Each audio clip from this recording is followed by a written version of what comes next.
நாடு முழுவதும் 7 கட்டங்களாக தேர்தல் நடத்த தேர்தல் ஆணையம் அறிவிக்கப்பட்டு தமிழகத்தில் முதல் கட்டமாக 39 நாடாளுமன்ற தொகுதிகளுக்கும் ஏப்ரல் 19ஆம் தேதி வாக்குப்பதிவு நடைபெறவுள்ள சூழலில் தேனி நாடாளுமன்ற வேட்பாளர் தங்க தமிழ்ச்செல்வனை ஆதரித்து மதுரை மாவட்டம் உசிலம்பட்டி தனியார் மண்டபத்தில் திமுக கட்சி சார்பில் செயல் வீரர்கள் கூட்டம் நடைபெற்றது.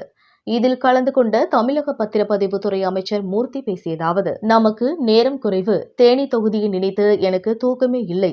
மதுரையில் 2 தொகுதி, அது மேலூர் கிழக்கு தொகுதி, திருப்பரங்குன்றம், திருமங்கலம், விருதுநகரில் 2 தொகுதி.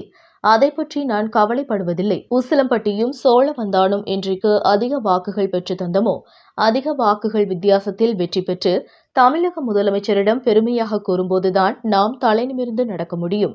நான் அடிக்கடி சொல்வேன், உசிலம்பட்டி மக்கள் என்ன நினைக்கிறார்களோ பொதுமக்களின் ரிசல்ட்டே தமிழகத்தின் தலையெழுத்தாக முடியும் என்று. அதனால் எந்நேரமாக இருந்தாலும் எதற்காக என்றாலும் சரி, என்னை தொடர்பு கொள்ளுங்கள் என பேசினார். உசிலம்பட்டியில் இருந்து ரிப்போர்ட்டர் சங்கர்நாத்.